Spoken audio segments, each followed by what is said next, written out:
नमस्कार दोस्तों, मैं Rakesh Chauhan the Bhim education point पर आपका हार्दिक अभिनंदन, आपका हार्दिक स्वागत करता हूं। तो दोस्तों, अपने पिछले कुछ दिनों से गुप्त साम्राज्य की चर्चा कर रहे थे। उसके अंदर उन्होंने गुप्त साम्राज्य भली भांति पढ़ लिया। अब बात रही गुप्त प्रशासन की, तो गुप्त प्रशासन भी अपनों ने कर लिया। तो आज एक बड़ा महत्वपूर्ण टॉपिक है कि जिस कारण अपने गुप्त साम्राज्य को स्वर्णिम युग कहते हैं, क्योंकि इस युग के अंदर कला संस्कृति का अभूतपूर्व विकास हुआ था। आज उसी को यानी कला और संस्कृति को अपने आज पढ़ने वाले हैं दोस्तों। तो देखना, कला और संस्कृति गुप्त प्रशासन में, गुप्तों में कला और साहित्य का विकास किस प्रकार हुआ, आज अपना ये टॉपिक है।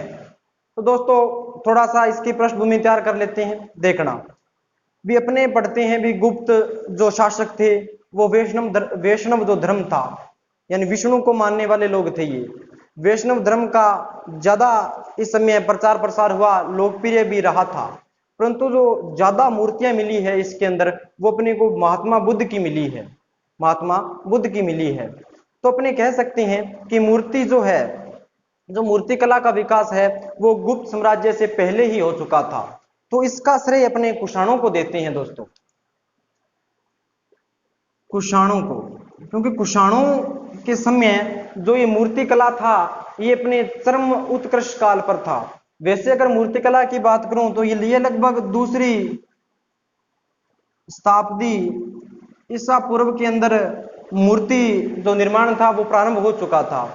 परंतु कुषाणों को इसका श्रेय क्यों दिया जाता है वो देखना, क्योंकि कुषाणों के अंदर, कुषाणों के शासन काल के अंदर जो मूर्ति कला थी, जो मूर्ति कला थी वो अपने चरम पर थी, चरम पर थी। तो इसका एक बड़ा कारण है, क्योंकि यहाँ पे जो गांधार था, गांधार जिसकी राजधानी तक्षशिला रही थी, तो गांधार के अंदर क्या था भी, हिंदू और यूनान दो सभ्यता और संस्कृति एक साथ पली फूली। तो इन दोनों के मिश्रण से गांधार शैली का विकास हुआ, गांधार शैली का विकास हुआ। और अपने भारत के अंदर जो प्राचीन जो मूर्तियां मिली है वो लगभग इसी से मिली है, गांधार शैली से मिली है। तो अपने मुद्दे पर आते हैं। गुप्त, जो गुप्त साम्राज्य था उसके अंदर कला और साहित्य का बहुत शानदार विकास हुआ था। अब उसकी चर्चा करते हैं, कला और साहित्य की। तो साथियों, अपने पहला जो आज का टॉपिक है वो है कला और साहित्य। कला, कला के अंदर आज अपने पढ़ने वाले हैं विशेषतः मूर्तियों को। मूर्ति जो किस प्रकार बनी, मूर्ति व मंदिर, मूर्ति व मंदिर, आज अपने इस मुद्दे को लेकर चर्चा करने वाले हैं। तो देखना दोस्तों कि जो गुप्त काल है, गुप्त काल है, गुप्त काल के अंदर जो मूर्ति कला है, गुप्त काल के अंदर जो मूर्ति कला है, इसके प्रमुख केंद्र हैं, 3-4 नाम है, याद हो जाएंगे आराम से। तो इसके अंदर बात करूं मैं मथुरा, मथुरा, सारनाथ और पाटलिपुत्र। सारनाथ, मथुरा और पाटलिपुत्र, ये 3 जो थे मूर्ति कला के बड़े ही महत्वपूर्ण क्षेत्र थे। यहाँ पर मूर्तियों का उद्भव हुआ, प्रचार प्रसार हुआ, या मैं कहूं विकास हुआ। तो ये 3 प्रमुख केंद्र थे। अब बात करते हैं कि जो गुप्त साम्राज्य है, इनके अंदर मथुरा से किस प्रकार की मूर्ति मिली, सारनाथ से किस प्रकार की मूर्ति मिली, और पाटलिपुत्र से किस प्रकार की मूर्ति मिली। तो अपने पहले भी चर्चा कर चुके हैं कि जो गुप्त राजवंश था, जो शासक थे, वो मुख्यतः वैष्णव धर्म के अनुयायी थे, भगवान विष्णु को मानने वाले थे। ठीक है, परंतु जो सर्वाधिक मूर्तियां मिली है वो महात्मा बुद्ध की मिली है। तो देखना दोस्तों, मथुरा से अपने को, मथुरा से खड़े बुद्ध की मूर्ति मिली है, यानी बुद्ध है जो खड़ी अवस्था में है, उसकी मूर्ति अपने को मथुरा से प्राप्त होती है। अगर वही बात आ जाए कि बैठे बुद्ध की, बैठे बुद्ध की मूर्ति कहां से मिली है, तो दोस्तों वो मिली है सारनाथ से अपने को। पाटलिपुत्र से अनेक मूर्तियां मिली, उनका अपने अब जिक्र करने वाले हैं। दो बड़ी इंपॉर्टेंट है, ध्यान रख लेना। भी खड़े बुद्ध की मूर्ति मथुरा से मिली है और बैठे बुद्ध की मूर्ति अपने को सारनाथ से मिली है। एक जो बड़ी विशेष मूर्ति मिली है जो महात्मा बुद्ध की है, तांबे की बनी मूर्ति थी, तांबे की बनी मूर्ति थी, वो अपने को सुल्तानगंज के अंदर, सुल्तानगंज वर्तमान बिहार के भागलपुर जिले के अंदर है सुल्तानगंज। सुल्तानगंज से अपने को एक विशेष प्रकार की बुद्ध की मूर्ति मिली है जो तांबे से निर्मित है। इसकी कुछ विशेषताएं हैं, वो अपने को ध्यान रखनी होगी। सुल्तानगंज से जो बुद्ध की मूर्ति मिली है, सुल्तानगंज से जो बुद्ध की मूर्ति मिली है वह लगभग 7.5 फीट लंबी है, 7.5 फीट ऊंची मूर्ति है, तांबे से बनी हुई है। और इसका वजन साथियों 1 टन इसका क्या है, वजन है। ये इसलिए महत्वपूर्ण है क्योंकि उस समय जो बुद्ध की मूर्तियां मिली वो छोटी ही मिली लगभग अपने को। जो उस समय से सबसे बड़ी मूर्ति थी वो सुल्तानगंज वर्तमान बिहार के भागलपुर जिले के अंदर अपने को प्राप्त हुई। तो ये कुछ मूर्तियां थी। भी खड़े बुद्ध की मूर्ति कहाँ से मिली, बैठे बुद्ध की मूर्ति कहाँ से मिली, लंबाई वाले बुद्ध की मूर्ति कहाँ से मिली, तो ये कुछ अपने आप में बड़े इंपॉर्टेंट फैक्ट हैं, इनको अपने को ध्यान रखना ही पड़ेगा। 3-4 नाम है, आराम से याद हो जाएंगे। अब देखना दोस्तों, मैंने आपको पहले ही कहा था कि जो गुप्त शासक है वो वैष्णव धर्म के अनुयायी थे। तो यहां पर जितनी भी अब बात करने वाले हैं स्थापत्य कला की, स्थापत्य कला जिसके अंदर अपने प्रमुख रूप से आज पढ़ने वाले हैं मंदिरों के बारे में कि यहाँ पे किस प्रकार के मंदिर मिले। तो जो गुप्त शासक थे वो लगभग जो थे वैष्णव धर्म के अनुयायी थे। तो यहाँ पे विष्णु भगवान का जो एक वराह रूप है, वराह रूप वो बड़ा ही फेमस था इस समय। तो लगभग मूर्तियां विष्णु भगवान के इस वराह रूप से मिली है। वराह रूप देखा होगा आपने कि जो फेस है उसमें जो पिग है सूअर जैसी आकृति थी। उल्लेख मिलता है कि हिरणाक्ष नाम का राक्षस था, पृथ्वी को चुराकर समुद्र के अंदर ले गया था। तो भगवान ने उस पृथ्वी को समुद्र से बाहर निकालने के लिए विष्णु ने वराह रूप धारण किया था। तो ये कुछ अलौकिक अपनी कहानियां हैं, बड़ी महत्वपूर्ण है अपने आप में।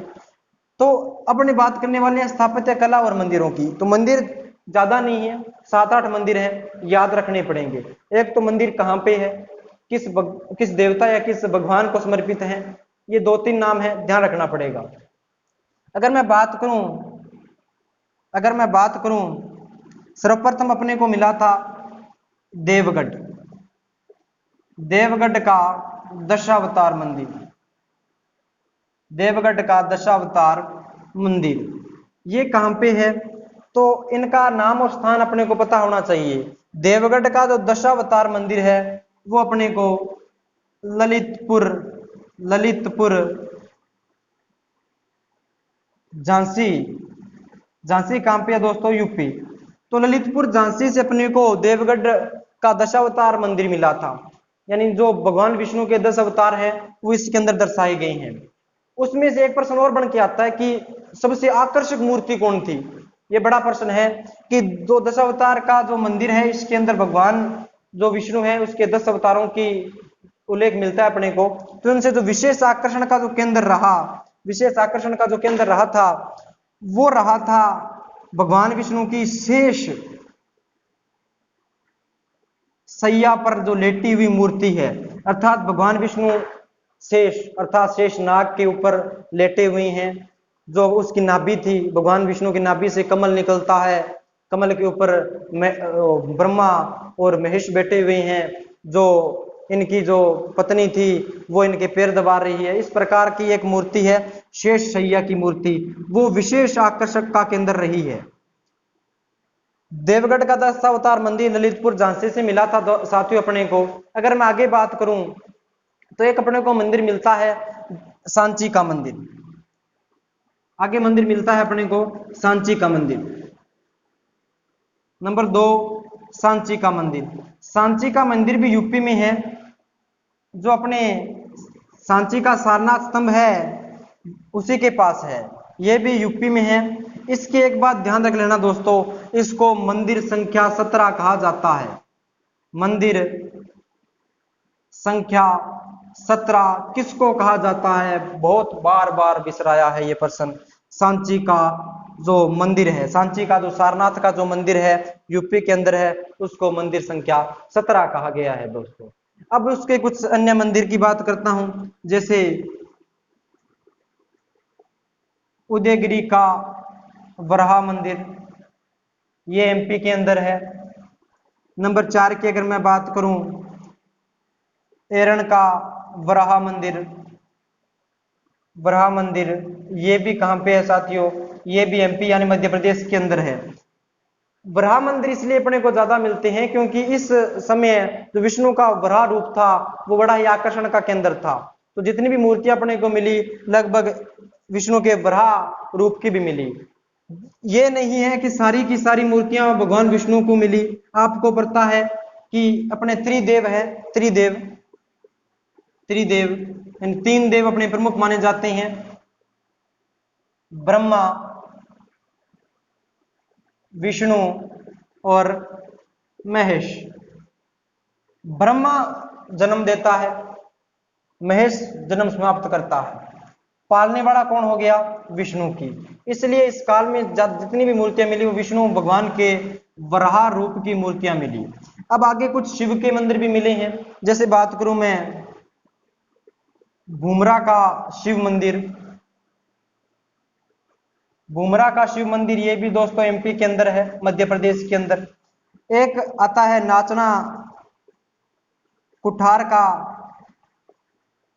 नाचना कुठार का पार्वती मंदिर, पार्वती मंदिर ये कहां पे है? तो ये पन्ना जिला है जो कहां पे है? एमपी के अंदर। वहां पे अपने को नाचना कुठार का पार्वती मंदिर मिला है, बुमरा का शिव मंदिर एमपी से मिला है। तो ये शिव और पार्वती के मंदिर हो गए। अगर आगे मैं बात करूं तो एक बड़ा ही महत्वपूर्ण मंदिर है जिसका नाम है भीतरी गांव का मंदिर, यानी कानपुर का भीतरी गांव का मंदिर। कानपुर का जो भीतरी गांव का मंदिर है वो बड़ा महत्वपूर्ण है। क्यों महत्वपूर्ण है? क्योंकि अपने पीछे जितने भी मंदिर पड़े हैं इनके निर्माण के अंदर पत्थरों का उपयोग हुआ है। बिल्कुल ध्यान रखना दोस्तों, अपने पीछे जितने भी मंदिर पड़ चुके हैं, दशा देवगढ़ का दशावतार मंदिर पढ़ लिया, नाचना कुठार का पार्वती मंदिर पढ़ लिया, और मंदिर पढ़े, वो जितने भी मंदिर थे वो पत्थरों से निर्मित थे। परंतु जो कानपुर का भीतरी गांव का मंदिर है वो ईंटों से बना मंदिर है। ये इसकी एक खास पहचान है जो अन्य मंदिरों से इसको अलग करता है। ईंटों से बने 2 मंदिर है, वो ध्यान रखना। एक आता है सिरपुर का, सिरपुर का लक्ष्मण मंदिर, लक्ष्मण मंदिर। सिरपुर का लक्ष्मण मंदिर भी ईंटों व गारों से निर्मित है, ईंटों व गारों से निर्मित है। कानपुर का भीतरी गांव का मंदिर यूपी के अंदर है, कानपुर नाम से पता चल गया होगा आपको। सिरपुर का लक्ष्मण मंदिर ये है साहब छत्तीसगढ़ के अंदर, छत्तीसगढ़ के अंदर है। तो साथियों ये 5-7 मंदिर थे, इनकी अपनों ने चर्चा कर ली, जो अपने आप में बड़ा स्थान रखते हैं। अगर आगे मैं बात करूं तो अपने मूर्ति कला और स्थापत्य कला की बात कर ली है दोस्तों। अब आगे एक अपना एक अलग टॉपिक रह जाता है, वो है कला का। इसी के अंदर आ जाता है गुफाएं। इस समय की जो गुफाएं हैं वो भी बड़ी फेमस है, क्योंकि इस समय अजंता की, बाघ की, इस प्रकार की गुफाएं मिली है जो भारतीय जो विश्वकोश है इसका एक बड़ा महत्वपूर्ण उदाहरण है। इसके अंदर अपने को देवी देवताओं के अनेक चित्र मिलते हैं। एक बात और ध्यान रख लेना साथियों, अपने को जितने भी मंदिर मिले हैं ये गुप्त काल से मिले हैं, गुप्त काल से मिले हैं। और इनकी खास बात ये रही कि इनका जो प्रवेश द्वार होता था, यानी कोई भी मंदिर है, कोई भी मंदिर है, कोई भी मंदिर है, उसका जो प्रवेश द्वार था, उसका जो प्रवेश द्वार है उसके ऊपर गंगा व यमुना, गंगा व यमुना की मूर्तियां लगी थी। गंगा व यमुना की मूर्तियां लगी है दोस्तों प्रवेश द्वार पर। तो ये अपने आप में एक अलग और विशेष पहचान है। अगर मैं बात करूं इनकी शैलियां, नागर और द्रविड़ शैली, मंदिर निर्माण की वैसे 3 शैलियां हैं, परंतु जो प्रचलित है वो 2 प्रकार की शैलियां मिलती है अपने को, नागर शैली और द्रविड़ शैली। उत्तरी भारत के जितने भी मंदिर हैं वो इस नागर शैली से बने हैं, और जो दक्षिणी भारत के जितने भी मंदिर हैं वो द्रविड़ शैली से बनी है। एक और आता है प्रकाष्ठा शैली, जो मध्य भारत के अंदर प्रचलित थी, वो इन दोनों का मिश्रित रूप थी। अब ये बात समझना भी नागर शैली क्या होती है, द्रविड़ शैली क्या होती है, समझना भी। नागर शैली वह शैली होती है जिसका प्रवेश द्वार सभी मंदिरों का होता है। प्रवेश द्वार में जैसे अपने बढ़ेंगे तो आगे एक गर्भगृह आएगा, गर्भगृह जिसके अंदर जो भी देवता था उसकी मूर्ति लगी होती थी। गर्भगृह आ गया और गर्भ के ऊपर इस प्रकार शिखर युक्त ये मंदिर हुआ करते थे, इस प्रकार शिखर युक्त मंदिर हुआ करते थे। यानी नागर शैली की विशेषता बता रहा हूं। सबसे पहले प्रवेश द्वार आया, प्रवेश द्वार के बाद गर्भगृह आ गया, गर्भगृह जिसके अंदर किसी देवता की मूर्ति रखी होती थी, और उसके ऊपर एक शिखरनुमा या गुंबदाकार शिखरनुमा या गुंबदाकार ऊपर एक जो इमारत खड़ी की जाती थी, और इनके ऊपर कलश, इनके ऊपर जो कलश स्थापित किए जाते थे। तो ये अपने नागर शैली आ गई। अब मैं बात करूं द्रविड़ शैली की, तो द्रविड़ शैली के अंदर भी प्रवेश द्वार वही है। यहाँ पे प्रवेश द्वार के ऊपर ही एक गर्भगृह बनाया हुआ है, भी प्रवेश करेंगे उसके ऊपर एक विशाल गर्भगृह बना हुआ है, फिर अंदर जाएंगे फिर एक और गर्भगृह बना हुआ है। ये भी शिखर युक्त है, लेकिन ये इस प्रकार सीढ़ियों, इसके शिखर में इस प्रकार की सीढ़ियां सी मिल जाती है अपने को, जो इसको इस नागर शैली से अलग करता है। तो ये 2 शैलियां थी, नागर शैली और द्रविड़ शैली। जो ये लगभग मंदिर हैं वो सारे के सारे नागर शैली के अंदर अपने को प्राप्त हुए हैं। तो दोस्तों ये गुप्त काल के कुछ मंदिर और मूर्तियां थी जिनकी अपनों ने चर्चा कर ली। अब बात रही गुफाओं की, तो गुफाएं कोई बड़ा टॉपिक नहीं है, लेकिन बहुत इंपॉर्टेंट टॉपिक है। इससे बड़े शानदार प्रश्न पुटअप हो जाती हैं। अगर मैं बात करूं गुफाओं की, तो अपने को 2 प्रकार की गुफाएं इस गुप्त शासन में मिलती है। नंबर 1 अजंता की गुफाएं, अजंता की गुफाएं। अजंता की गुफाएं है कहां पे साहब, ये है औरंगाबाद, औरंगाबाद महाराष्ट्र के अंदर, औरंगाबाद महाराष्ट्र के अंदर है अजंता की गुफाएं हैं। अब देखो इसकी खोज तो हुई होगी, बिल्कुल हुई थी। इसकी खोज क्या था भी, जो मद्रास था, मद्रास के कुछ यूरोपीय सैनिक थे जो इधर उधर घूम रहे थे, तो उनको औरंगाबाद महाराष्ट्र के अंदर कुछ गुफाएं मिली। उन गुफाओं की संख्या की बात करूं तो उनकी संख्या 29 थी दोस्तों। कुछ गुफाएं मिली, कब मिली ये 1819 की बात है। तो अगर बात करूं सर्वप्रथम इनकी खोज मद्रास के यूरोपीय सैनिकों ने की। फिर आगे चलकर इनको अलेक्जेंडर ने द रॉयल एशियाटिक नाम की पत्रिका के अंदर 1824 के अंदर इनका उल्लेख किया था। The royal Asiatic of society नामक एक पत्रिका चलती थी, ठीक है, उसके अंदर इन अजंताओं की गुफाओं का एक प्रकाशन दिया गया। उस समय जो लोग थे उनकी नजरों में ये गुफाएं आई।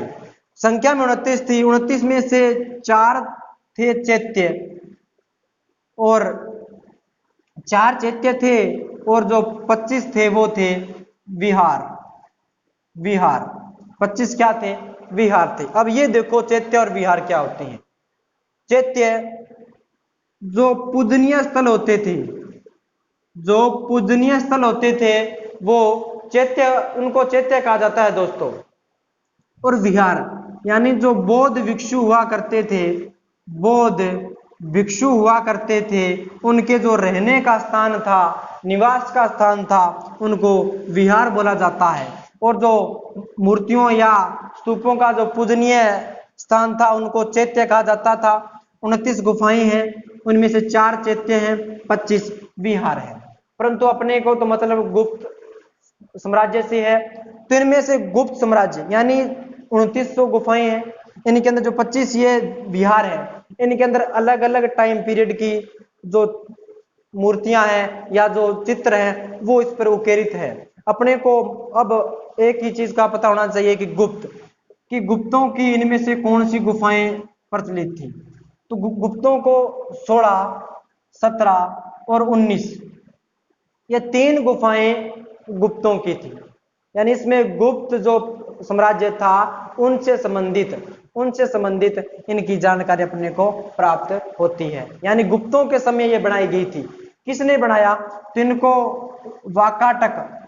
वाकाटक वंश था, जिनके बारे में पढ़ा था कि वाकाटक वंश प्रभावती गुप्ता का विवाह करवाया था। दोस्तों पढ़ा था चंद्रगुप्त द्वितीय ने अपनी पुत्री का।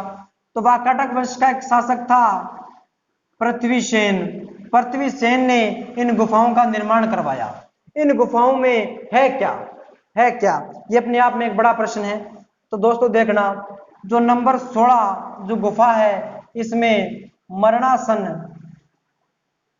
मरणासन राजकुमारी का चित्र उकेरित है। मरणासन राजकुमारी का चित्र उकेरित है, जो बुद्ध थे। बुद्ध के सौतेले भाई नंद की पत्नी सुंदरी थी, जो विरह की अग्नि में जल रही थी, और उसी को यहाँ पे चित्रित किया गया है। वो एक निराश मुख के साथ खड़ी हुई है और शोकाकुल अवस्था में उसका परिवार उसके साथ खड़ा हुआ है। अब बात करता हूं 17 नंबर गुफाओं में। इसमें बौद्ध का महाप्रतिभीषण कर्म है। इसमें बुद्ध का महाप्रतिभीषण कर्म है। ये है क्या दोस्तों, कि जब महात्मा बुद्ध ने संन्यास ग्रहण कर लिया, संन्यास ग्रहण करने के बाद चले गए, जब वह वापस अपने घर पर आते हैं, नंबर 17 गुफा की बात कर रहा हूं मैं। जब वह वापस अपने घर पर आते हैं तो वो भिक्षा मांगते हैं। तो जो बुद्ध थे, बुद्ध की जो पत्नी थी यशोमती, और इनका एक पुत्र था जिनका नाम था साथियों राहुल।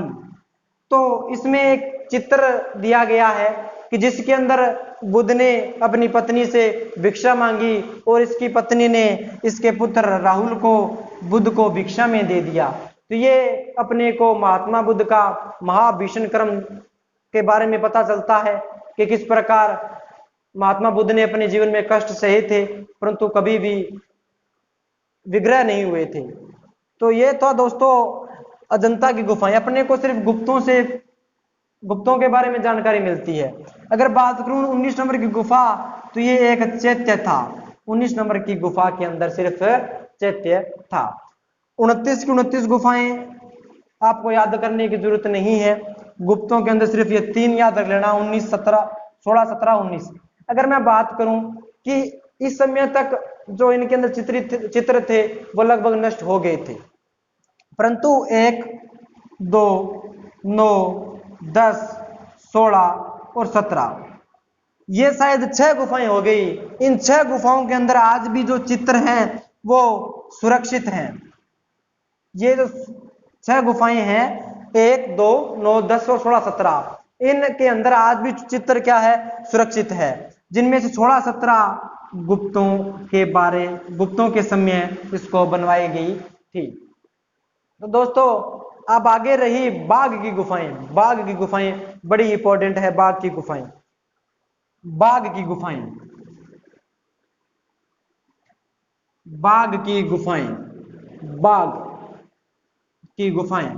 तो दोस्तों जो बाघ की गुफाएं हैं, और एक अपना एक आगे टॉपिक रह जाता है, वो है गुप्तकालीन साहित्य और बाघ की गुफाएं। ये 2 टॉपिक रह गए हैं।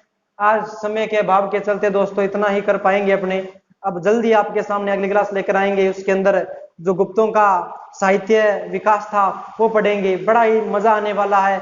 कालिदास जैसे महान महान जो लेखक थे उनके ग्रंथों की अपनी व्याख्या करेंगे। तो दोस्तों जल्दी मिलते हैं आपके सामने। Okay, thank you.